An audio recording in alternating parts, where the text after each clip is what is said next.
everyone, and welcome to another amazing episode of The Joy of Being for busy working mums and women in business and beyond who are seeking to unplug from their worries and overwhelm to light up with insight and joy. I, your host, mum, and effortless lifestyle coach Marina Pearson, talk to transformational professionals, business owners, and creatives about what it really takes to have a business and life you can truly enjoy. And remember, you can find me on Instagram at Marina Pearson or my Facebook group, The Joy of Being. And if you would like a more personalized touch to live a stress-free life, then why not find out more about the Joy of Being retreat, an intimate 4-day profound experience at a luxury venue in Javier, Spain, where you get to experience your inner calm and peace of mind by slowing down and making space. To find out more, email me at marinapearson.com with Joy of Being Retreat in the title. And so on today's episode, it's me, your podcast host, Marina Pearson, sharing my insights about goals and manifesting and what it takes to actually create what you really desire. And if you're tuning in for the first time, welcome. And if you're tuning in again for the 1000th time, welcome. And for those of you that don't really know me, I'm a mama. I'm your podcast host, as I've already said. I am an investor. I also love to travel, love to sing, love to cook, and live in the most beautiful, gorgeous place in Spain called Javier by the ocean, which also looks over to the mountains.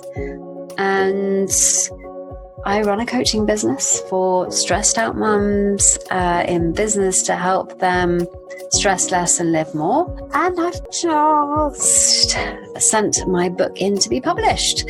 So I'm once again an author. I hope you enjoy this episode. As we are now entering in 2019, I thought it'd be apt for me to share the space with you to start the year off with a bang. Enjoy.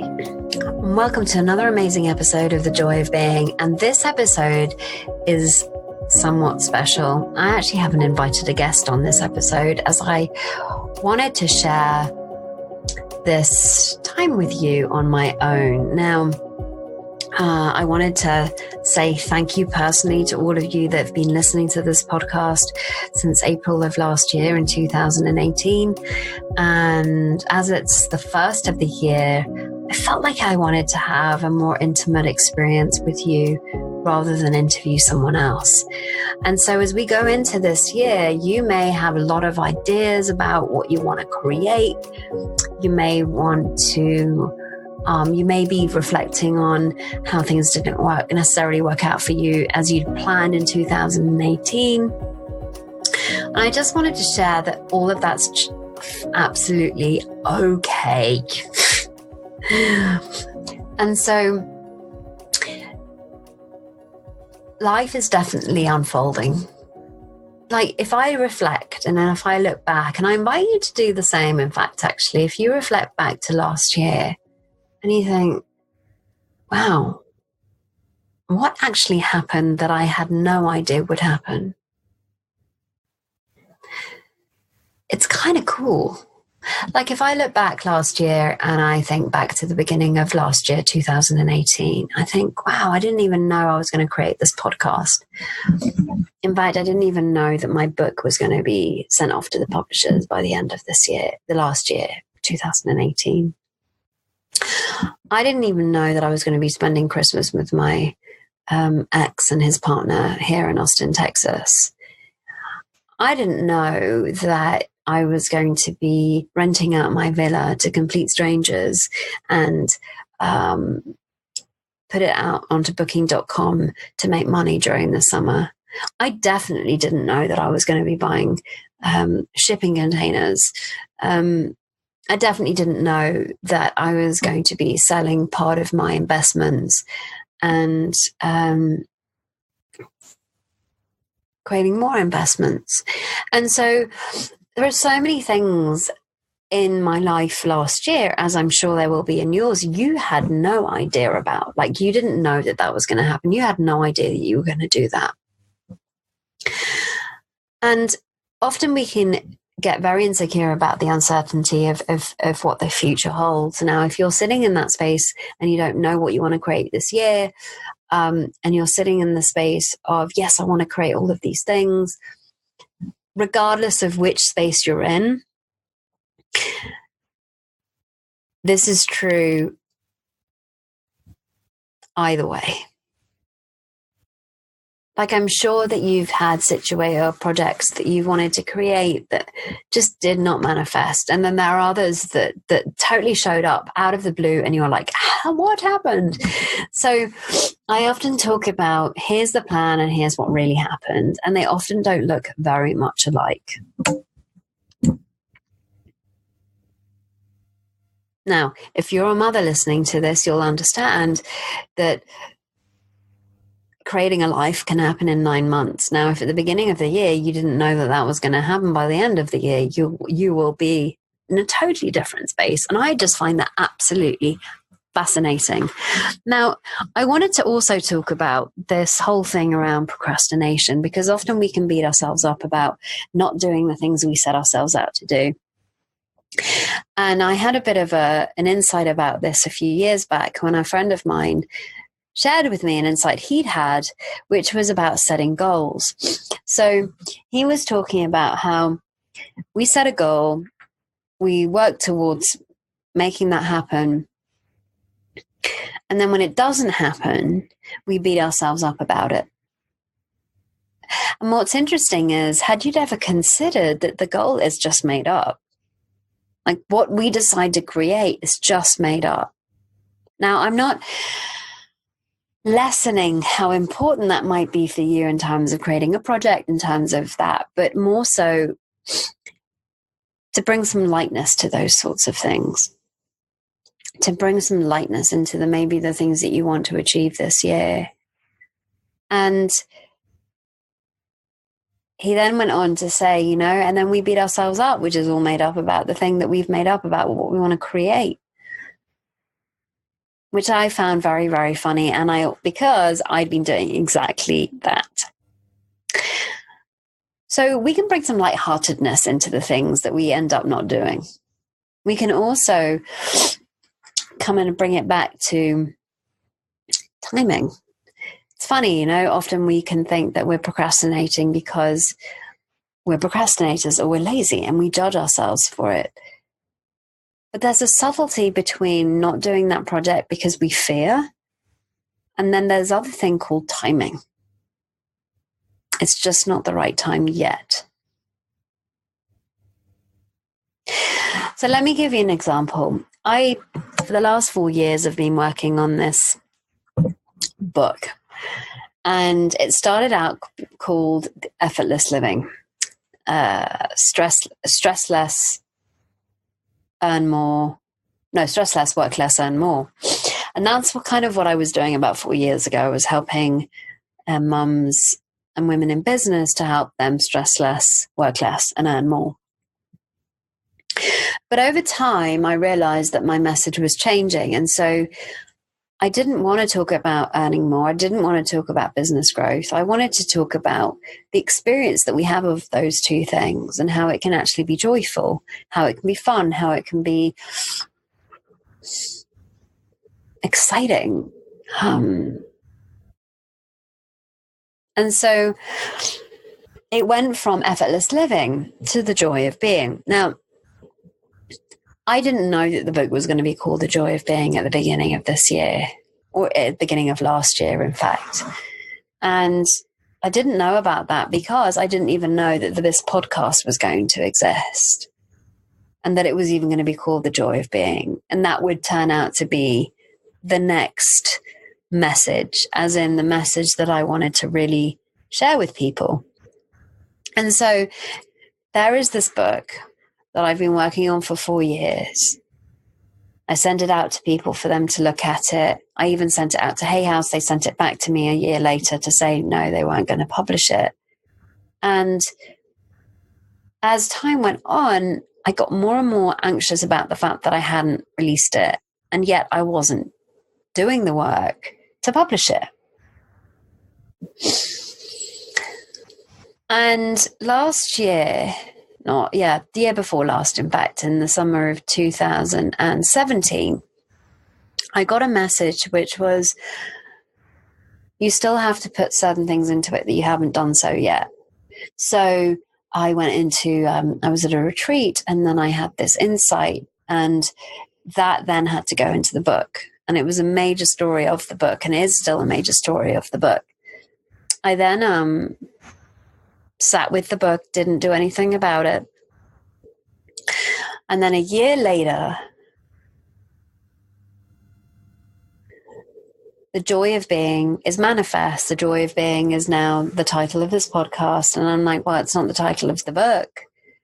Oh, okay. So now I need to change the title of the book. Now, I could have written this book 4 years ago and got it out and what have you, but something was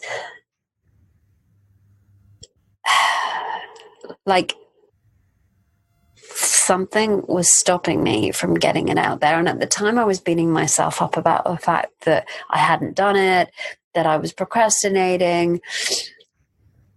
But now, looking back, I saw, or I've seen, that actually, even though I was feeling insecure about this book, the timing of actually when it needed to get done was all part of this course.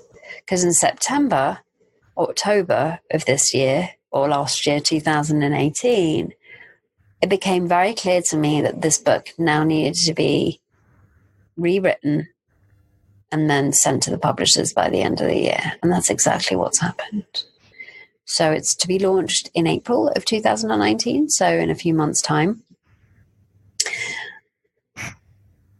But I realized that there was this beating myself up about the fact that it hadn't been done. Now, I don't know if you're listening to this and you can relate to this, that there are projects that maybe you've left by the wayside and they're still there, and you're beating yourself up about the fact that you hadn't actioned on them. It's okay, because there's something called timing. Now, at the time, we can get ourselves all, revved up about the fact that we haven't done it, and we don't leave space to hear that actually this project isn't for now. It can be for later. Now, of course, if you've got a deadline, if you work projects with the deadlines, they have to be done by the deadline, right? Or you can move the deadlines. However, there are certain projects that you decide when the deadline is, and that can always be moved. Now, of course, for the type of profile of women that I work with, and this podcast is for, is that you're a go-getter and that you love to create, and you may have thousands of ideas that run through your head time and time and time again.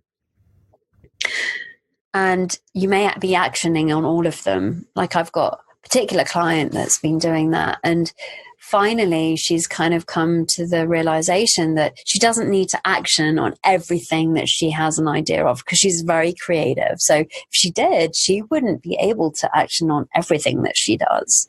So often we get ideas that we can just park. Now, here's the thing. We can discern what we want to park and what we want to action on.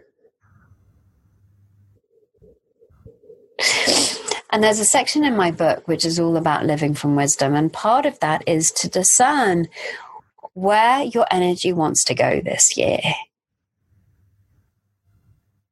What are you curious for? What would you like to experiment on? What would be really cool to see happen? Now, of course, there'll be things that you don't know you're going to create. There'll be things that people you meet that you have no idea about yet, because the future is an incomplete equation. But insight is always there to guide you,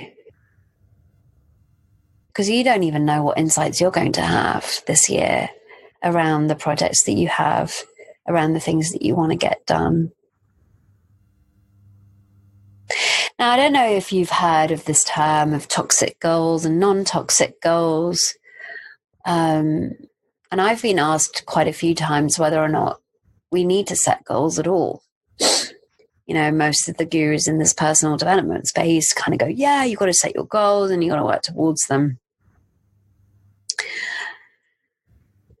And for me, there's a fine dance between wanting to action on something and taking the steps to making it happen.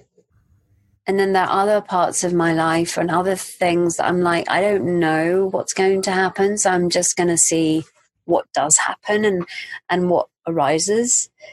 But of course, if you want to create a project, you have to action on it, right?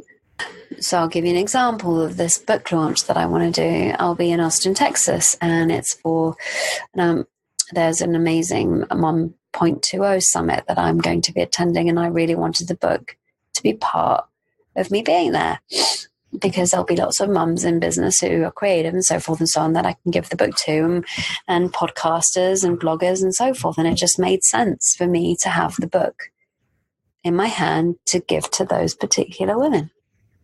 But that's all I know for now. What might make sense to you is whatever makes sense to you. Like, you want to action on a project, the steps that you need to take. It's all about what makes sense to you in this moment. So what makes sense to me right now with the book would be, okay, I wanted to create a landing page so people can actually read the first few chapters, reach out to bloggers about the book and see if we can do a free giveaway. Write blogs and other articles and link it back to the first chapters of the book. But maybe none of that will happen. Maybe I'll have an insight about the fact that there's a better way of doing it. But let's get back to toxic goals and non-toxic goals. Setting goals isn't an issue. Like, it's something that you can do if you want to. But your life doesn't need to depend on it. The quality of your life doesn't need to depend on it. I remember when I was going to these seminars back in the day, and they would go, right, you know, create these goals. And so I'd sit there and rummage around in my head about the things that I really wanted to create. But I realized over time that my feelings of security and well-being were really tied to those things on my list. You know, like, one of them I remember was about a £4,000 passive income. I'd love to just have passive income coming in, a 4K of that. But it was like, if it didn't happen, I would be unhappy. Or being in a relationship, like, if I didn't create that, then I would be unhappy. I thought these lists that I was putting down on my piece of paper were going to make me happy. Only to realize that if I was writing down these lists about things I didn't have in my life that I was working towards, and I can only be happy if I had them, then it would suggest I couldn't be happy until I had them. And by now, if you've been listening to this podcast, you'll know that joy and happiness doesn't come from the things that you have. It comes from your state of mind, and that's a moment-to-moment experience. So you can set goals, and the irony of this is that often when we do set the goals that we're not attached to, they're more likely to happen. I had a funny moment about 6 months ago where I was clearing out my office to make space. And I was going through a few old things, and I found this little bottle that I opened, and in there were little pieces of card where I'd written some wishes on. And these wishes were things like where I wanted to live, what I wanted to create with my life. But this was going all the way back to 2012. And one of the things I'd written was living in a house with a view of the mountains. Now, at the time, I had this idea that I would be living in California, or I was living in the mountains to go skiing. And I was sifting through, I looked up, and there in my office space, actually, I have a view of the mountains. I was like, oh, I'd completely forgotten about it. And then, boom, it happened. Now, of course, this is a process. 2012, I bought the house in 2016. So yeah, it took 4 years, but I completely and utterly forgotten about it. I'll give you another example where I went on to British national television, and it was funny. It was May 2015. It must have been April, maybe.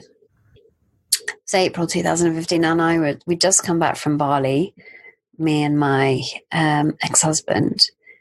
We were together still, and I was just gotten up, and I was watching ITV this morning.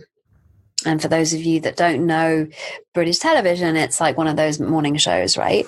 And so I was listening, I was just watching the show, and this new thought sprung up, which was like, wouldn't it be cool to be on this show, to be interviewed?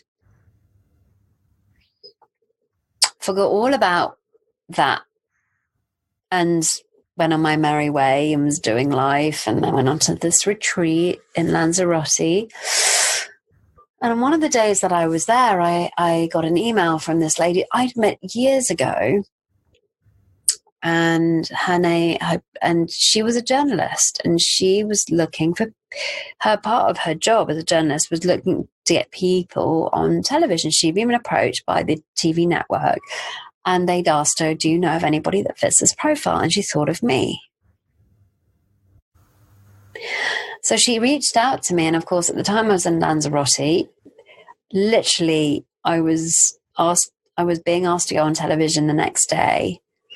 So she emailed me early in the morning. I was like, well, how am I supposed to get from here to the UK in time to be interviewed the following morning and then come back? Because at the time I was breastfeeding my son and he was there with me.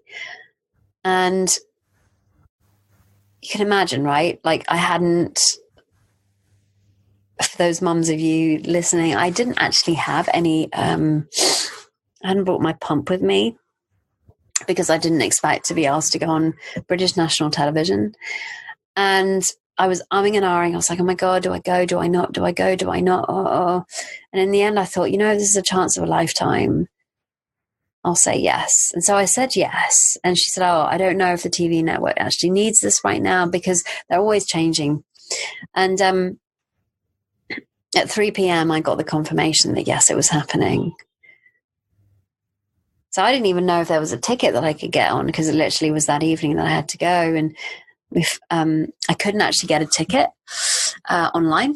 And so I had to risk going to the airport, which was about an hour away, to see if I could get a ticket actually at the airport and get on the plane. And something just said, go. So I went, and there, behold, there was a ticket I could get. And I was in such a beautiful feeling because I'd been at this retreat. And so I fly to the UK. I get there at 1 o'clock in the morning. I get picked up by a taxi, get taken to the hotel. Then in the morning, I get up at 6 o'clock in the morning, and I'm taken by taxi into London. And I do the interview, which is all very surreal because I'd been watching the show for years, like it's an institution in the UK. And there I am on this show being interviewed by Philip Schofield and Amanda Holden. And it was all around my book, Goodbye, Mr. X, and my story of infidelity and so forth and so on. Anyway, I get back in taxi, I get dropped off back to Gatwick, and then I fly back to Lanzarote. Now, if you told me that I was going to be on television that year, I would have laughed in your face, especially with how tired I was. And it was just a fleeting thought that showed up. And with that example though, I can give you so many of like, oh, that would be cool. And then it just manifests itself. I call it calling it in. But, you know, it's interesting if you're asking yourself, well, how does that work? If I really want to manifest something, how does it work? I don't know the technicalities of it really, but what I do know is that we're all connected. We're connected to this universal intelligence that we call life. We were created from it, in fact. And there are certain things that you can definitely action on. Like, I want to go to Austin, Texas. It seems easier for me to get the flight, tickets booked, done. We're here, right? But things like you really want to create, like if you want to create that coaching business, or you want to create those clients or whatever, everything that you ever wanted already exists. If you can think it up, it exists. So there's no reason why you shouldn't be able to actually manifest it. But going back to that connection piece, is we're all connected. So giving you an example, you know, like you're thinking about someone and they call you out of the blue. Or you're singing a song, you put the radio on and it's exactly the song that you were singing. We can't necessarily explain it, but that connection exists. And so it's the same connection that we have to creating whatever we want to create. Because from nothing comes everything.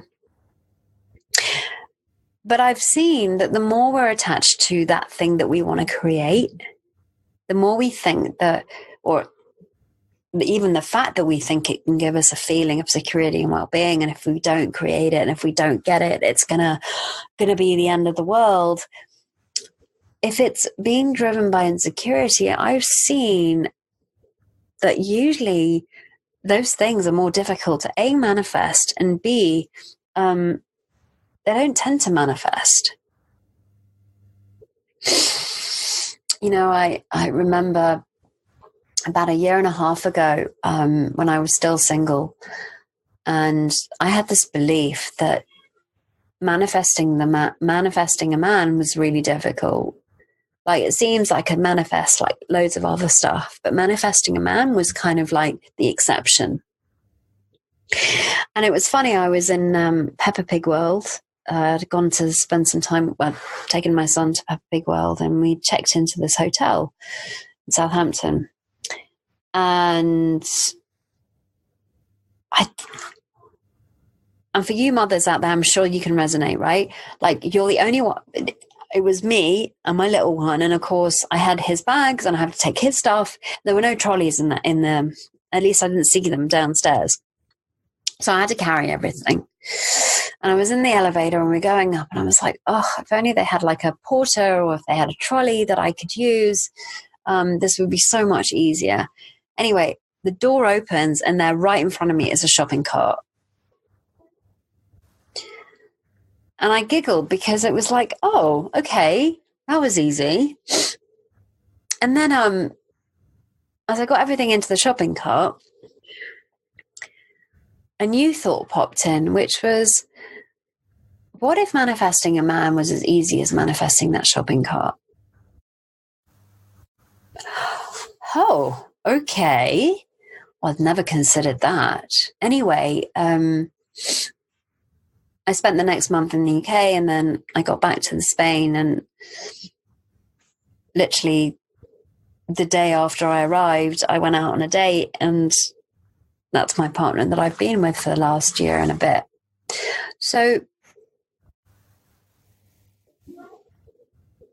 it's like an energetic quality of neediness. Like, when we get needy of something, it repels. Like, if you've ever been on a needy date, you'll understand this, right? And this is a section in my book where I talk about this, where I talk about the art of effortless results, and how we can actually create these results in a more effortless and fun-loving way. And if I look at the energetic quality of all of these moments that have been manifested or they've been created, there's always been a light-hearted energy behind it. Like there's nothing on it. It's like, yeah, that would be cool. Like at the time I manifested a TEDx talk, I was like, yeah, that would be so cool to create. And it happened. It manifested itself. I met someone who was actually creating a TEDx evening day, actually, and I got to do my TEDx talk. And that was literally like from the moment that new idea popped in into actually having it happen. And so, but I had nothing on it. If it happened, great. And if it didn't happen, that was also fine. And anyway, that TEDx talk, turns out it was the first TEDx talk around this understanding that anybody had ever actually done. So it's kind of groundbreaking. And I didn't even know that. It's not like I went out and went, yeah, I'm going to do, I'm going to be the pioneer of this. And it wasn't even about that. It was like, oh, okay. And so you might have heard me talk about these new ideas popped into my head. And that's the capacity that we all have. From nothing comes everything. I'm sure if you just take a moment to look around you, there are things that you are surrounded by that at one point didn't even exist. Maybe it's your suitcase, maybe it's your bed, maybe it's your lamp, maybe it's your toaster, maybe it's your sink, whatever. Your computer at some point didn't exist. Your phone at some point didn't exist. And then it was like this flash of idea, and then people actioned on it. And this is just how the creative process happens. It can sometimes look messy, sure. And of course, you can have the insecurity that shows up, sure. But the process of manifestation is pretty much how it works. So what would you love to manifest this year without your life depending on it? Without your life depending on it. What would you love to create this year without your life having to depend on it? What would be just really cool? I remember doing a podcast, actually, I can't remember which episode it is, but there's a podcast episode with Michael Neal, and we were talking about creating the impossible. And it just occurred to me that you can create whatever you want. Now, if you're listening to this and going, oh, yeah, that's great, Marina, I want to create £1 million. The challenge that most of us have is we go, yeah, I want to create £1 million, but we don't action on it. And there needs to be a little bit of movement. If I'd never gone to that meeting and met that journalist, she would never have written to me all those years back. If I hadn't decided to get on that plane to be interviewed, I wouldn't have been on national television. If I hadn't actually sat down and done the work to finish off my book, it wouldn't be off at the publishers right now. So there are certain things that we need to action on for things to manifest, right? Your phone wouldn't have been created if you hadn't done your phone. I mean, if somebody hadn't actioned on actually creating that phone for you. So it's not like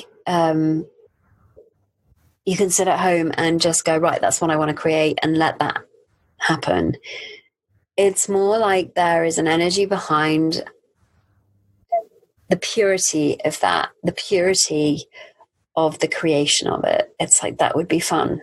So when I think about the launch of this book, when I think about the conference that I'm going to, when I think about what I want to create this year, it's like, what are the fun things that I'd love to create? Well, what would I love to do more of? And so I was thinking, I'd really like to do more speaking this year. Last year I wasn't doing so much. Last year, in terms of the self-reflection piece, is very much a year of creation, but standing still and not going out there to speak. But this year, I was like, actually, I'd love to do more speaking. So what would you love to do more of? What would you love to explore? I was talking to a potential client recently about this very thing, and she was beating herself up about the fact that she's a mum, and she's always kind of said, "Oh, I'm not very ambitious," and she's seen it as an issue.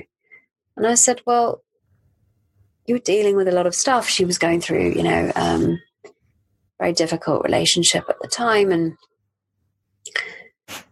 she'd never really asked herself the question, what is it I really want? And often we think we have to have the answer right there and then, right? So if you're in the same position, it's like, I don't know what I want to create. That's okay.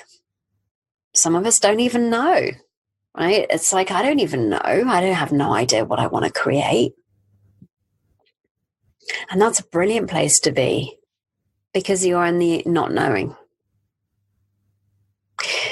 But what I've seen that can be very helpful is if you're in the not knowing and you want to create something, whatever that might be, you have an urge, is to explore. So we were having this conversation because she was beating herself up about not doing that, not doing this. And I said, well, what if you just explore? What if you just explore like children do, right? Like, what if you were just to explore these avenues? And by exploration, in her sense, it was like, well, I'd love to express myself more. Okay, fine. Starting there.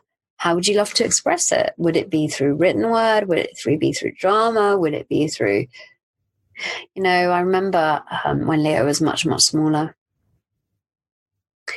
he would explore. And he still does, obviously, but now he's a little bit older, you can see he gets frustrated. But when back then, it wasn't about getting to the end goal. It was more about exploring the process. So what happens if I do this? You get a spade from a bucket and spade, and he would get frozen peas. He'd love to spend hours like attempting to pick up the pea with the spade and putting it in the bucket. Now, it would have been much easier if he just picked it up with his hand and put the peas in the bucket with his hand, right? But that wasn't the point. The point wasn't about getting the job done, getting all the peas from the packet into the bucket. It was actually about what happens if I do this? What happens if I actually pick this up and do it this way? What if I do it that way? What would happen if I did it this way? So sometimes he would pick it up with the spade. Sometimes he would pick it up with his hand, of course. Sometimes he would flick a pea. It wasn't about the end result. It was about exploring how possibly he could get to the end result in a different way. But so often we are so obsessed with getting to the top of the mountain that we forget to actually smell the flowers along the way, to stop and smell the roses, as it were. Now, for me, it's not about necessarily getting to the goal anymore. It's more about how did I get to what I wanted to create? Like, what was the experience of that? Was it joyful? Was it joy-led? Was that light? Was that light-hearted? Did I have fun? Like, I never really realized that joy was available to me until this last year. That actually I could choose joy. Can you? You can choose joy. And it's funny what happens when you choose joy and you choose happiness and you start to realize that actually maybe there are people in your life you don't want to spend time with them because they don't choose joy. They choose stress, they choose suffering. But it's funny, right? Because suffering can become a habit of thinking. Feeling good can be very strange. And so then you do stuff that stops you from making you feel good because that's what you're used to. So you do your goals and you get to where you want to be with stress because you think that actually that's how you get to create what you want. But there is an alternative. There is an alternative. And the alternative is joy. The alternative is lightheartedness. The alternative is fun. And of course, we're all human. And of course, we have moments when we're down. Of course, we have moments of anxiety. Like since I've been here in Austin, I have too. I've had insecurities show up, comparisons around my ex-husband's partner, what's much better about her than it was about me. Of course, I've had those doubts. That's not to say that you won't. But whether you want to entertain those doubts, whether you want to invite them to tea, whether you want to actually go into bed with them, whether you want to actually get intimate with them, that's what I've decided that I don't really want to do more of anymore. So we can give energy to those thoughts, or we can actually just go, you know what? This will pass and I'll be back to center again in a bit. And that's just how the human experience works. Comes and goes, comes and goes, comes and goes. Now, if you've been listening to this and you're like, yeah, great, Marina, but hey, here's the thing. Like, I've got to make some money. There are some really urgent things that need to happen this year. Otherwise, I am in big trouble. Well, here's the thing. It may feel that way to you. And that's totally valid. But I also know that your circumstances are the way they are. And so therefore attitude has a big role to play in terms of how you're viewing your circumstances, your state of mind. Because I've met people who don't work and they're very stressed about it. And I've met other people who don't work and they're actually like, something will come along. The attitude is very different. So it's not necessarily about what you want to create. It's about how you want to be in the creation of it. So that's another reflection point for you. What do you choose? How would you love to be? What attitude do you decide that you want to put at front center stage in what you're up to with your projects this year? And I know you may be thinking, yeah, Marina, that's great. But I'm really struggling and I really need some help and so forth and so on. And joy is way too much of a stretch. And that may be where you're at right now. And that's fine. But you, as well as everybody else, has the capacity to see your life differently with a new thought that comes in. And that's something that we all have the innate capacity for.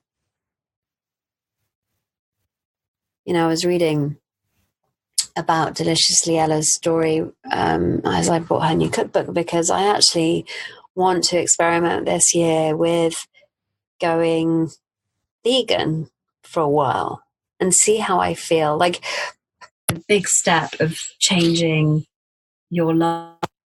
And that's a desire I have. I want to experiment with this. It seems too much of a big stretch to me. Go, right, I am vegan now and everything's going to be vegan. No, I kind of want to see how I feel by eating a much more plant-based diet. And the funny thing is I used to, and I went back to eating meat because my body asked for it. But it's got to this point now where my body's asking for something different. And so I want to experiment with that. So this new thought came in and it was like, well, why don't you experiment with what would it be like to be vegan? Or at least eat more of a plant-based diet. It's like, okay, I'm going to experiment with that and see where that takes me. So experiment. The other thing is if you're wondering about whether you can manifest the things that you want, I would come back to say, well, how can you not? The very fact that we can create life means that you can create whatever you want. You came from that same energy that manifests things into being. At some point, you didn't exist. You were just an idea. You didn't exist, then you were an idea, and you came into being. and then you will manifest in the world.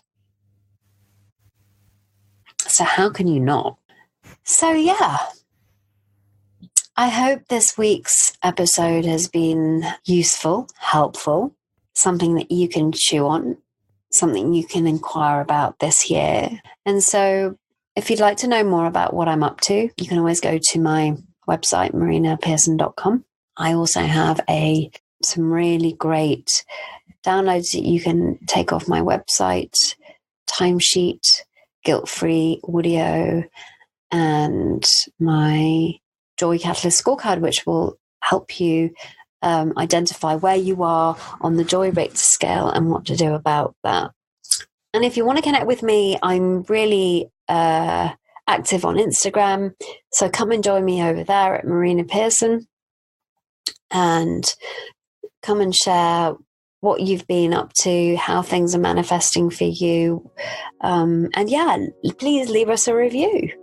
So it was amazing to be here with you in this space for this amount of time. Until next week. Bye-bye for now. And there you have it, another wonderful episode of The Joy of Being. If you loved what you heard here today and it's been helpful, why not subscribe or share the podcast with others? And if you're curious as to how you can experience more joy in your life and feel carefree, then I invite you to download your Joy Catalyst scorecard at www.marinapearson.com/scorecard, which will help you identify the joy gaps and what you can do to fill them.